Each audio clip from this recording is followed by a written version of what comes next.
slots away from their parking options? Can I speak to that? Sure. It's the art center, people at the art center that called me That made the request? asking Okay. for something to happen here. They're very, and by the way, they're very pleased that action has been taken so quickly. One more point. There is another place in the neighborhood that's Lafayette and Broadway, that, when turning onto Broadway from, the south part of the intersection, that seems to have, frequently some vans and trucks parked near the corner, and that makes it difficult to see the westbound traffic on Broadway. So that's, I've always seen cars, and we do have a pedestrian crossing signal there, and I've always seen cars creep out, and creep out because they can't see the coming traffic, so. Michelle?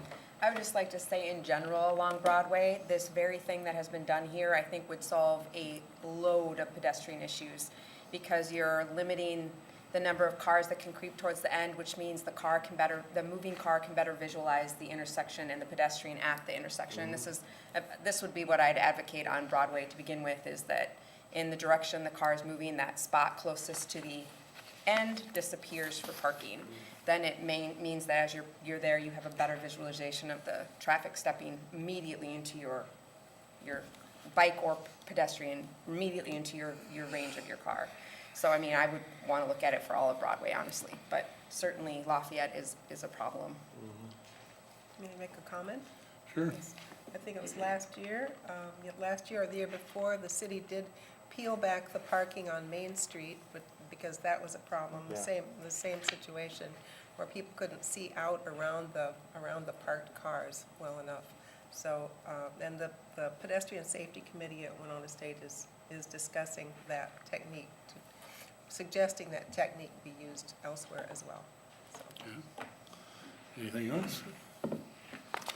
Vote. All those in favor say aye. Aye. Opposed?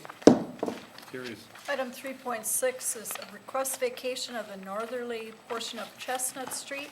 And this would be to set the public hearing for Monday, December 17th. So moved. Second. Motion by Michelle and seconded by Pam. Any discussion? All those in favor say aye. Aye. Opposed?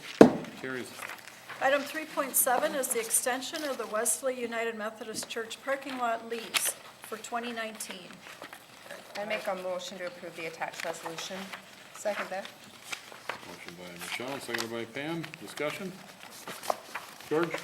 What is the cost on this? I did not see that in the agreements. 4,900. Mayor and council, the agreement has $4,691.45 paid in 2 installments, so that's the total price for the year. Okay. And that's for 2 parking stalls. For 2, it's for a lot. Yeah. Any other questions? Just a comment, I will be abstaining. Okay, 1 abstention. All those in favor say aye. Aye. Opposed? Abstain. Okay, carries. 1 abstention. Item 3.8 is the Prairie Island Campground Front Porch Management Report.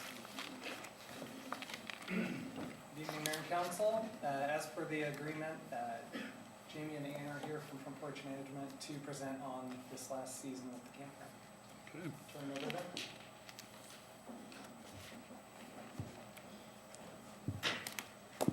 Good evening, Mayor and Council.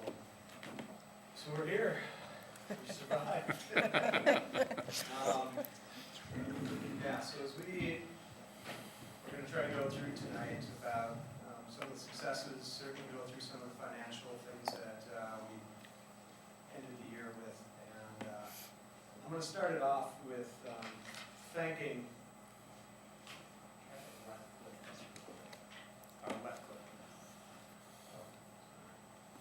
There you go. I want to start off by thanking you, council members, for your confidence in us to take over the campground.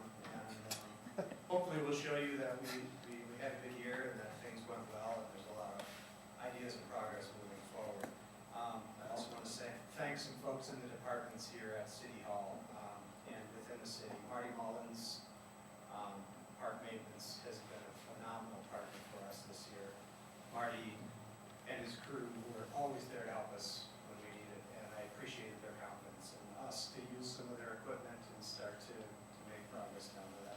Mike Biggerstaff was, they came down, chip sealed our roads this year.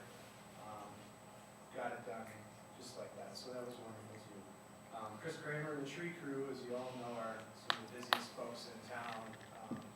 And as we'll get into, have removed about 300 trees at the campground due to things that reasons, emerald ash borer and others. But, engineering, especially Jeannie Franz, she's been a great partner in helping us do map stuff.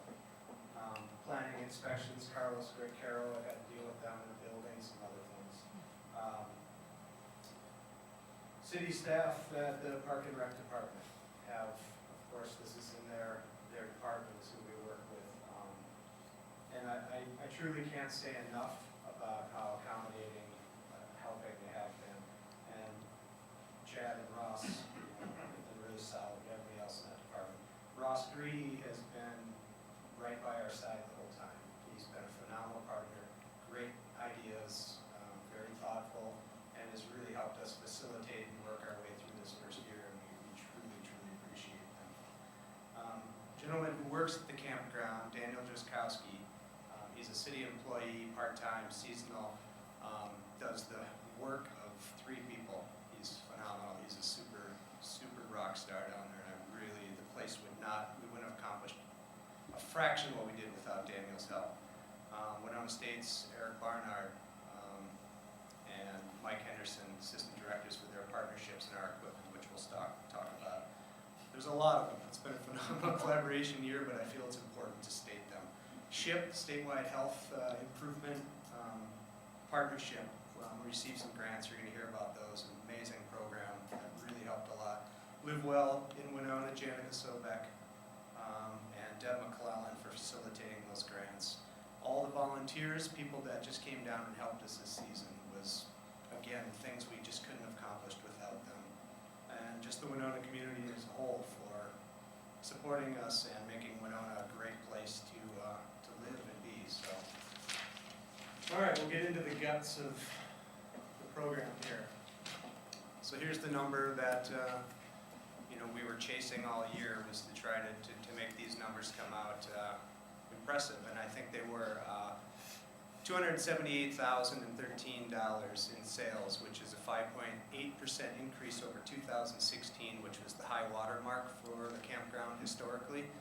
And then the $197,389 is what was the city's allocation take of that number, which is a 7.4% increase, which I think is a pretty significant number. That's over $15,000 more into the city account than before. And this last number, 66%, the reason I want to point this out